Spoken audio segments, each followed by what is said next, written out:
चैन student उम्मीद करता हूं सभी स्वस्थ मस्त खुश और सुरक्षित होंगे। आज की वीडियो में डिस्कस करेंगे कुछ बहुत इंपॉर्टेंट टॉपिक्स पर। आज हम बात करेंगे UP triple SSC JE civil की शॉर्ट लिस्टिंग में क्या गड़बड़ी हुई है। इसके अलावा बात करेंगे क्या जेई सिविल का एग्जाम पोस्टपोन होगा। काफी लोग कह रहे हैं एग्जाम पोस्टपोन हो सकता है, उस पर भी हम बात करेंगे। गड़बड़ी कहां हुई है उस पर भी हम बात करेंगे। क्यों ऐसा हुआ है कि ज्यादा बच्चे सेलेक्टेड है उस पर भी बात करेंगे। इसके अलावा ड्राफ्टमैन का जो रिजल्ट है वो कब तक आएगा, क्या उसकी डीबी की एक्सपेक्टेड और फाइनल की एक्सपेक्टेड कट ऑफ हो सकती है उस पर भी बात करेंगे। और इसके अलावा जूनियर असिस्टेंट 55-12 की डीबी कब तक कंडक्ट कराई जाएगी, कौन कौन से डॉक्यूमेंट आपको तैयार रखने हैं डीबी से पहले, उस पर भी बात करेंगे। उससे पहले चैनल पे जो भी नए हैं चैनल को लाइक और सब्सक्राइब कीजिएगा, वीडियो अच्छा लगे तो शेयर कीजिएगा। इसके अलावा टेलीग्राम और इंस्टाग्राम चैनल फॉलो करने के लिए दोनों का लिंक डिस्क्रिप्शन बॉक्स में मेंशन है, आप वहां जाकर मुझको फॉलो कर सकते हैं। चलिए चलते हैं वीडियो की ओर। तो सबसे पहले बात कर लेते हैं जेई सिविल को लेके, ठीक है। इसको लेके मैंने परसों एक वीडियो बनाया था। उस वीडियो में काफी बच्चों ने कहा सर कि आप कह रहे हैं कि 26,000 बच्चे। अरे भाई साहब, मैंने उस वीडियो में नोटिस में क्या लिखा ये बताया था। ये नहीं बोला था कि 26,000 बच्चे ही उसमें सेलेक्टेड हो गए। नोटिस में जो आया था कि 26,000 बच्चों को सेलेक्ट किया गया है। अब इसी को लेके दिक्कत है। दिक्कत क्यों है? क्योंकि देखिए आरटीआई में जब आरटीआई की बात की गई थी तो आरटीआई में बताया गया था कि 14,500 से 15,000 के आसपास आपके डिप्लोमा के बच्चों ने एप्लीकेशन फॉर्म भरा है, ठीक है। अब यहाँ पे हो क्या गया, टोटल फॉर्म कितने पड़े थे? तो जो टोटल फॉर्म आपके पड़े थे वो लगभग 31,000 के आसपास पड़े थे। 31,000 से थोड़ा सा कम, लगभग 31,000 मान के चलिए इसके आसपास पड़े थे। अब उसमें से सेलेक्ट कितने हुए, शॉर्टलिस्ट कितने हुए? शॉर्टलिस्ट हुए हैं लगभग 26,000 के आसपास। 26,000 के आसपास मुझे जहां तक लगता है 26,205 टोटल शॉर्ट लिस्टिंग की लिस्ट आई हुई है, ठीक। यानी कि केवल मान लीजिए 4 से 5,000 4,500 बच्चों को बाहर किया गया है लगभग, ठीक है। यानी केवल 4,500 बच्चे बीटेक में थे। यानी एक रिपोर्ट आप कह रहे हैं आरटीआई में कि 14,500 से 15,000 बच्चे डिप्लोमा के हैं, फिर एक रिपोर्ट में आप कह रहे हैं कि 26,205 जब शॉर्टलिस्टिंग जारी कर रहे हैं तो बता रहे 26,205 बच्चे हैं। अब यहाँ पे प्रॉब्लम कहाँ है कि अब बच्चे इसको लेके परेशान है। कई लोग कह रहे हैं कि इसकी वजह से अभी एग्जाम पोस्टपोन भी हो जाएगा। तो देखिए ऐसा कुछ भी होने वाला नहीं है। हुआ एक्चुअली में क्या है मैं आपको बता दूं। देखिए जब एप्लीकेशन फॉर्म स्टार्ट हुआ था तो वहां पे बीटेक का ऑप्शन था नहीं। मुझे जहां तक याद है कि एप्लीकेशन फॉर्म जब स्टार्ट किया गया था जेई का तो बीटेक का ऑप्शन नहीं था। तो इसी को लेकर लोग कहां गए थे? सुप्रीम कोर्ट गए थे। तो सुप्रीम कोर्ट गए थे, उसमें केस चल रहा था। तो बीटेक वालों को डैम श्योर ये लग रहा था कि भाई वो केस जीत जाएंगे और उन्हें एप्लीकेशन फॉर्म भरने का मौका मिलेगा। तो ऐसे में क्या हुआ, बहुत से बीटेक वालों ने डिग्री की जगह डिप्लोमा का ऑप्शन चुन के एप्लीकेशन फॉर्म भर दिया। क्योंकि मान लीजिए उन्होंने ये सोचा कि मान लीजिए आपका जो डेट है वो बीत जाएगी और इसकी वजह से वो एप्लीकेशन फॉर्म भर नहीं पाएंगे। पता नहीं कब कोर्ट का जजमेंट आएगा, पता नहीं उसके बाद मौका देंगे कि नहीं देंगे। तो उन्होंने हड़बड़ी में डिग्री की जगह डिप्लोमा भर दिया होगा। ये एक चीज हुई होगी। दूसरा, जब उसके बाद जब आपका जजमेंट आया उसके बाद आपके पास डिग्री का ऑप्शन आया तो उसके बाद जितने बच्चों ने भरा होगा उन्होंने डिग्री को क्लिक किया होगा। अब यूपी ट्रिपल एससी इतनी मेहनत नहीं करती है किसी भी चीज में। वो इतना मेहनत नहीं की होगी कि उसको जब शॉर्ट लिस्टिंग करनी होगी तो वो पूरा एनालिसिस की होगी कि वाकई में है क्या, इनका रूल और रेगुलेशन फिल्टर करने का कौन सा तरीका यूज किया, कुछ भी यूपी ट्रिपल एससी ने नहीं बताया। और सीधी सारी बात है, आपको भी पता है आयोग इतना कर्मठी बिल्कुल भी नहीं है। वो किया क्या होगा, जितने लोग ने डिग्री सेलेक्ट की है, जितने लोग ने डिग्री सेलेक्ट की होगी उनको उसने क्या किया होगा, हटा दिया होगा, ठीक है। जिन्होंने डिग्री की सेलेक्ट करनी होगी उसको हटा दिया होगा। पर उन बच्चों को नहीं हटाया जो जजमेंट से पहले एप्लीकेशन फॉर्म भर रहे थे और उन्होंने डिप्लोमा को ही एज अ सिविल क्लिक कर लिया।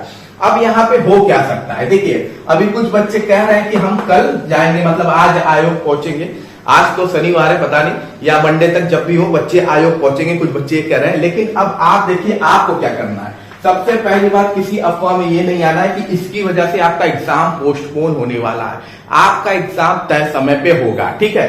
तय समय पे एग्जाम होगा यानी कुल मिला के आपके पास 1 मंथ से भी कम का समय है, 1 महीने से भी कम का समय आपके पास प्रेजेंट टाइम में बचा हुआ है। तो ऐसे में आप अपनी एग्जाम की प्रिपरेशन पे ज्यादा फोकस कीजिए कंपेयर टू इस शॉर्ट लिस्टिंग को लेके, ठीक है। नो डाउट है जब एग्जाम कंडक्ट होगा बीटेक वाले भी बैठेंगे, जब आएगा कट ऑफ तो कट ऑफ बहुत हाई, कट ऑफ हाई जा सकता है। ये एक इश्यू है कि आपका कट ऑफ हाई जा सकता है जब आपका रिजल्ट आएगा इसका, ठीक है। लेकिन प्रॉब्लम क्या होगी, कट ऑफ हाई होने से कोई मतलब नहीं है, क्योंकि जब आप डीबी में बैठेंगे तो वहां आपको दिखाना पड़ेगा क्या, डिप्लोमा का सर्टिफिकेट। जब आप डीबी में बैठेंगे यहां तक तो आप पहुंच गए, लेकिन यहाँ पे जब डीबी में बैठेंगे तो डिप्लोमा का सर्टिफिकेट आपको दिखाना पड़ेगा, वो आपके पास होगा नहीं। तो ऐसे में आप क्या होंगे, रिजेक्ट। फिर क्या होंगे आप, रिजेक्ट। अब रिजेक्ट होंगे तो आमोनन है कि जब डीबी कंडक्ट होगा आपका तो उसमें हो सकता, जब ये डिग्री वाले रिजेक्ट होंगे तो टोटल सीट आपकी 4612 है। अगर ये सीटें नहीं भरेंगी तो फिर क्या होगा, फिर से आपका सेकेंड राउंड का डीबी निकालेंगे, ठीक है। सेकेंड राउंड में कट ऑफ कम करके उनको डीबी फिर से निकालना पड़ेगा, सीधी सारी बात है। तो कुल मिला के ये है कि चाहे यहां हट जाइए और चाहे एग्जाम दे के हट जाइए, वही बात होगी। है टोटल डिप्लोमा वाले बच्चे 14,500 से 15,000 के बीच में, इससे ज्यादा आपके डिप्लोमा के बच्चे नहीं है। हाँ, अगर आयोग यहां से कट ऑफ डाउन नहीं करता है और सीटें वैकेंट छोड़ देता है तो थोड़ी दिक्कत होगी, लेकिन अभी हमें फोकस कहां करना है, अपने एग्जाम पर। जब एग्जाम कंडक्ट हो जाए उसके बाद इस पर भी बात की जाएगी कि कहां से इतने बच्चे आ गए, क्यों इतने बच्चे, मुझे नहीं लगता कि डिप्लोमा के इतने बच्चे थे।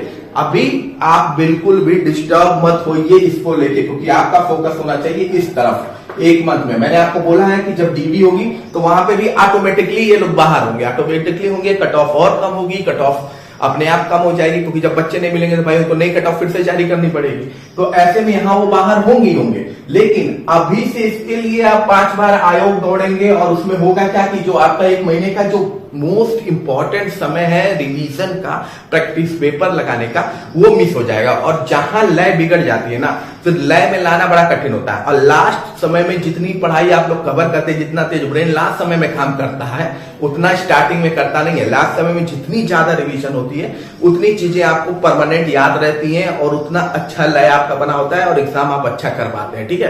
तो इसको लेके अभी टेंशन मत लीजिए, मैंने आपको क्लियर कट कहा है, और किसी तरह की अफवाह में मत आइए कि आपका एग्जाम पोस्टपोन होने वाला है, ठीक है। बाकी ऑल द बेस्ट है, अच्छे से प्रिपरेशन कर लो, इसको अपना लय मत बिगाड़ो, अभी अपने एग्जाम पर फोकस करो, बाद में इसको देख लिया जाएगा, ठीक है। अब हम बात कर लेते हैं दूसरी इंपॉर्टेंट अपडेट की। तो दूसरी इंपॉर्टेंट अपडेट आपकी ड्राफ्टमैन को लेकर है, ठीक है। ड्राफ्टमैन को लेके भी बच्चे बहुत परेशान है, भाई इसका रिजल्ट कब आएगा। तो देखिए इसकी फाइनल आंसर की तो जारी कर दी गई है, ठीक है। 30 मार्च के पास इसकी फाइनल आंसर की जारी हुई थी। अब इसका देखिए फाइनल आंसर की के मैक्सिमम 15 से 20 दिन, फाइनल आंसर की के मैक्सिमम 15 से 20 दिन के अंदर रिजल्ट आ जाता है, ठीक है। 15 से 20 दिन के अंदर आपका रिजल्ट आ सकता है, लेकिन आयोग इस समय बहुत तेजी से काम कर रहा है, क्योंकि भैया अगले सत्र में चुनाव है, अगले साल में, तो हो सकता है और पहले भी देखने को मिल जाए। यानी कि ड्राफ्टमैन का रिजल्ट आपको इस मंथ यानी अप्रैल में हो सकता है बिल्कुल देखने को मिल जाएगा, ठीक है। अप्रैल मंथ में आपको आपका रिजल्ट देखने को मिल जाएगा, ठीक। अब इसमें होगा सबसे पहले डीबी का रिजल्ट जारी, तो क्या जा सकती है इसकी डीबी और फाइनल कट ऑफ, ठीक। ड्राफ्टमैन में एक चीज तो आप जान रहे हैं कि सीटें ज्यादा है नहीं, टोटल पोस्ट आपकी आपको पता है कि 283 के आसपास आपकी पोस्टें हैं। उसमें भी मैक्सिमम पोस्ट किस कैटेगरी के पास है, एक ही कैटेगरी के पास है, एससी कैटेगरी के पास है। ऊपर से पोस्ट डिवाइडेड है 2 पार्ट में, एक आपका 18 प्लस, एक आपका 21 प्लस। 21 प्लस में थोड़ा ज्यादा सीटें, 18 प्लस में कम है, ठीक है। तो आप मान के चलिए जो डीबी की कट ऑफ इसकी जाएगी, डीबी की कट ऑफ, और ये आपकी यूआर ओबीसी की और ईडब्ल्यूएस की, तीनों की एक ही जाएगी, ठीक है। यूआर ओबीसी ईडब्ल्यूएस की तीनों की एक ही जाएगी, और ये लगभग जाएगी 40 से 42 के बीच में, क्योंकि इनमें सीटें बहुत कम है, जिसमें ओबीसी में बहुत कम सीटें हैं, लगभग मान के चलिए ना के बराबर सीटें हैं, ठीक है। तो यूआर ओबीसी और ईडब्ल्यूएस इस 3 कैटेगरी में इस भर्ती में जबरदस्त कंपटीशन है। तो इस कंपटीशन में इसकी डीबी की कट ऑफ इससे कम मत मान के चलिएगा, ठीक है। इससे कम तो बिल्कुल भी नहीं होने वाली है। उसके बाद एससी कैटेगरी की अगर हम बात करें, शेड्यूल कास्ट की, तो ये लगभग 34 से 36 जाएगी, इससे भी कम चली जा सकती है। अगर इससे भी कम चली गई, मैं ये मैक्सिमम मान के चल रहा हूं, कट ऑफ हमेशा मिनिमम बनती है, मैं ये मैक्सिमम मान के चल रहा हूं, इससे भी कम कट ऑफ चली जाएगी तो कोई आश्चर्य की बात नहीं है, क्योंकि पूरी सीट लगभग इसी कैटेगरी के पास, लगभग सीटें इसी कैटेगरी के पास है, ठीक है। शेड्यूल ट्राइब की अगर बात कर लें एसटी कैटेगरी की, तो ये लगभग 28 से 30 के बीच में रहेगी, ठीक है। वही फीमेल कैटेगरी की अगर यानी महिला कैटेगरी की अगर बात कर लें, फीमेल कैटेगरी की, तो ये 36 से 38 के बीच आपकी डीबी की कट ऑफ रहनी चाहिए, ठीक है। तो एक्सपेक्टेड जो डीबी कट ऑफ है वो ये रहेगी, ठीक। फाइनल की अगर आप बात कर लेते हैं, फाइनल कट ऑफ की, तो अगर फाइनल कट ऑफ की बात करेंगे तो सीधी साधी बात है, 3 कैटेगरी यूआर, ओबीसी, ईडब्ल्यूएस जबरदस्त कंपटीशन, सीटें कम है, ठीक है। स्कोर करने वाले बच्चे इन 3 कैटेगरी में बहुत ज्यादा होते हैं। तो सीधी साधी बात है कि यूआर में 55 से 57 नंबर आपकी कट ऑफ जाएगी, इससे कम मत करिएगा, क्योंकि ओवरलैपिंग होके ओबीसी के बच्चे भी यूआर ही कैटेगरी में आने वाले हैं, ठीक है। इसके बाद ओबीसी में तो सीट ना के बराबर है, तो वो भी यूआर से ढेर ऊपर नीचे नहीं होगी, उतनी ही होगी। ईडब्ल्यूएस भी आप मान के चलिए इससे कम आपको देखने को नहीं मिलने वाली है, इकोनॉमिक वीकर सेक्शन की सीट, ठीक है। उसके बाद आपकी एससी की मैक्सिमम मैं बोल रहा हूं, हमेशा याद रखिए मैंने हमेशा मैक्सिमम बोला है एससी की, इससे कम जा सकती है, क्योंकि कट ऑफ हमेशा मिनिमम पे बनती है, मैं मैक्सिमम बता रहा हूं। 46 से ज्यादा नहीं भागेगी, इससे बहुत कम भी हो सकती है, उसमें कोई भी डाउट नहीं है। लेकिन एससी में भी पढ़ने वाले बच्चे बहुत अच्छे हुए हैं, ठीक है। ऐसा मत समझिए कि बस उसका नंबर कम आएगा, इतना भी कम नहीं आएगा, ठीक है।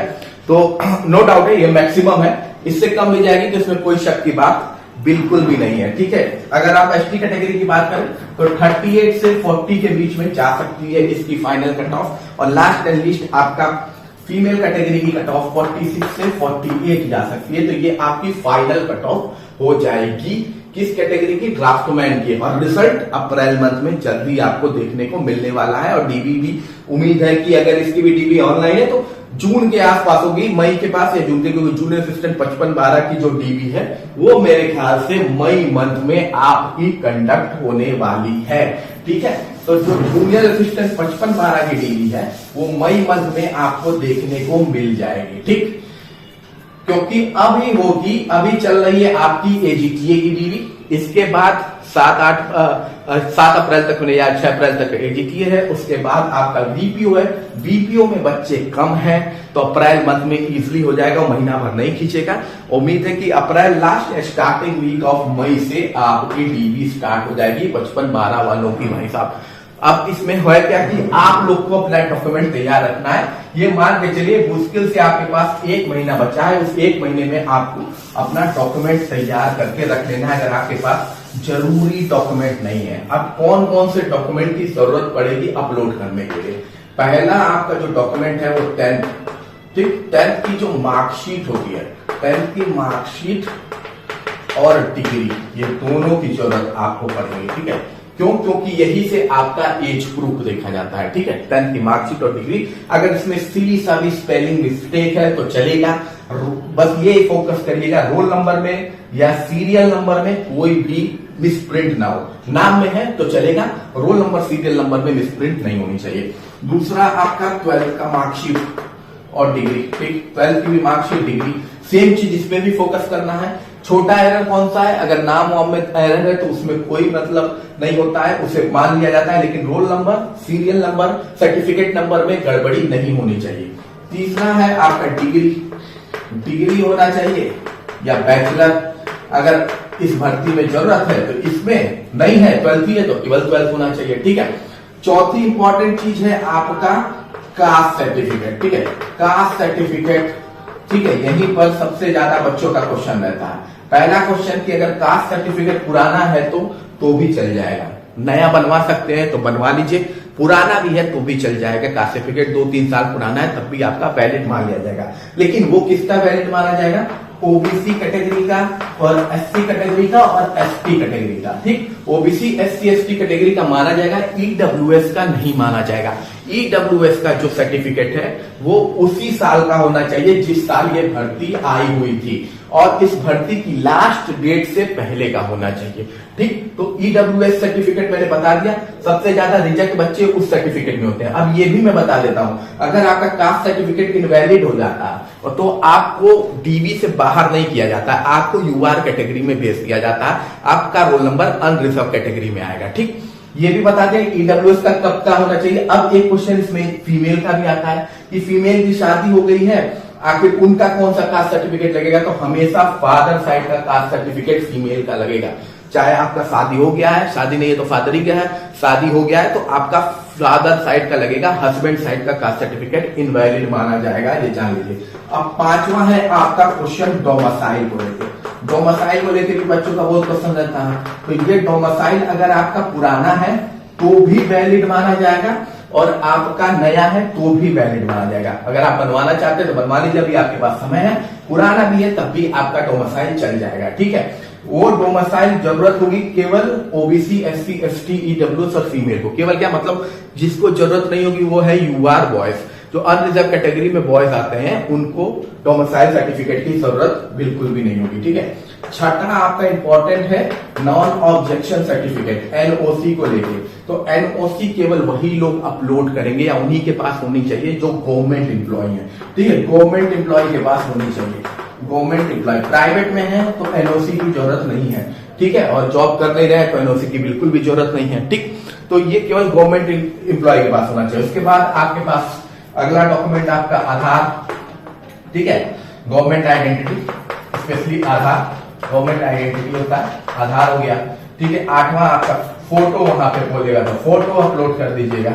और क्या यही बोलेगा, यही चीजें मैक्सिमम है, ठीक। और नौवां और मैक्सिमम होगा, तो अगर नौवां डॉक्यूमेंट अपलोड होगा वो ये होगा, वो होगा आपका अगर आप में किसी भी तरह का बड़ा मिस्टेक है, आपके डॉक्यूमेंट में किसी भी तरह का बड़ा मिस्टेक है, तो ऐसे में अगला ऑप्शन आता है एफिडेविट का। तो ये एफिडेविट आपका कचहरी में बन जाता है। आपको बनवा लेना है कि क्या क्या गलतियां हैं उसमें, और उन गलतियों को उसमें मेंशन रहेगा एफिडेविट में, तो ये अपलोड हो जाएगा। तो उन गलतियों को ये बचा लेगा और आपका डॉक्यूमेंट रिजेक्ट नहीं होगा। अब है कि भैया हम ये अपलोड कर दिए, गड़बड़ी हो गई तो क्या है, तो गड़बड़ी होने के बाद सीधी सादी बात है कि आयोग की तरफ से आपको दूसरा मौका भी दिया जाएगा। आपको आपकी गड़बड़ी भी बताई जाएगी।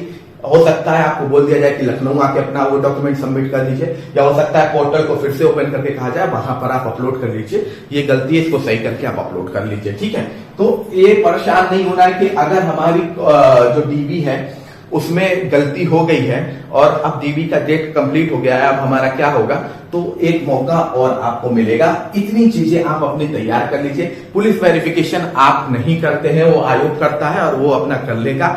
मेडिकल के लिए अभी जरूरत है नहीं, तो उसको लेके परेशान होने की जरूरत नहीं है। बाकी कोई भी क्वेश्चन है तो कमेंट बॉक्स में पूछेगा। मिलता है ये वीडियो में। जय हिंद।